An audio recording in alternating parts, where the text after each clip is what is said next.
Let's bring in now NBC News senior business analyst and the host of the 11th Hour, Stephanie Ruhle. Steph, as Americans cope with higher temperatures across the country, the economy is feeling the impact as well. Tell us about it.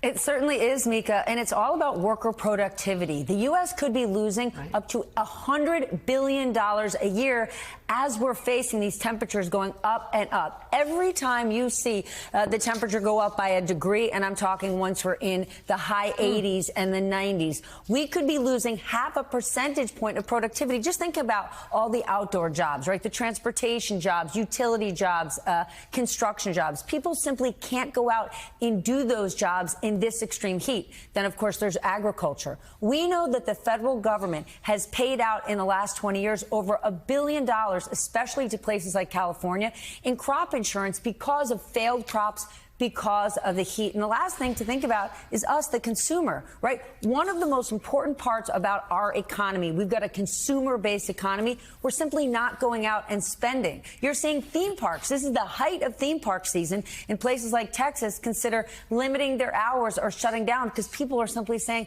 I cannot go out in this unbearable heat. And in some places, they're saying, I'm getting out of here. I'm heading north. I'm heading anywhere where it's just not this brutal. So are we seeing any steps that whether it's governments or private corporations are taking to try to mitigate this, knowing that this extreme heat seems to only be increasing summer by summer? How are they trying to counteract this? Yes and no. Remember, climate change has become extremely political, though it shouldn't, right? You should look at it in a different way. You are seeing certain states. You've got California, where you see over the summer rolling blackouts to start to address the power grid. You know, Texas in the winter also gets the other extreme, what we've seen when they have extreme cold and the power grid shutting down there. So it's not being addressed enough. You're seeing you're seeing some of it start to happen. We obviously know it's a priority for the president, but from state to state, things get hyper political. But remember, whether we're in 90-degree heat, whether in 100-degree heat, that doesn't matter who the politicians are. It is a problem for our health. It's a problem for our economy.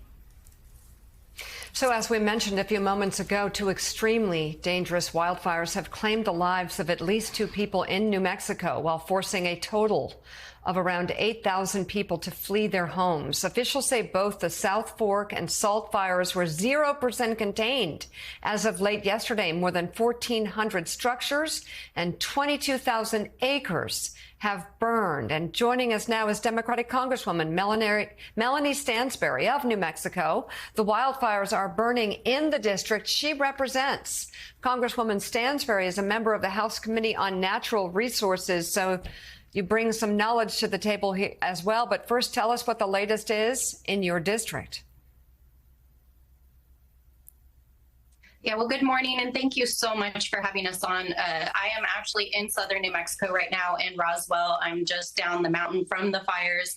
These fires have been absolutely devastating. Over 8,000 of our community members have been evacuated. Myself and the governor spent the day yesterday visiting shelters and hearing the stories from the families on the ground who've had to leave their homes and don't know what they're going back to. At this point, we can confirm that there are 2 deaths because there are so many people evacuated. There are a number of missing persons, and those search crews to find those individuals are going out today. But this fire, both of these fires, which are blazing right now in the Lincoln Forest and Mescalero, are really just absolutely devastating. This will be one of the worst wildfires New Mexico has ever seen. So, Representative, can you tell us a little more about sense as to what caused this fire and also some of the challenges that firefighters are facing as these blazes continue to rage? Yeah, well, we don't know what the specific start to these 2 fires was. The conditions, this is the height of the fire season for New Mexico, hot, dry season. Of course, with the current weather patterns and the fact that we are seeing increased heat and a shift in the fire season, certainly climate change is a contributor, but what helped to start this fire, we won't know until the investigators have wrapped up that investigation. But what we do know is that the fire was intensified by the winds that we saw down here. But luckily, we did see a shift in the weather patterns yesterday, and the firefighting crews and weather forecasters are hoping that over the next few days, increased moisture will make the fire more easy to contain. But we're expecting this fire to burn for at least the next week.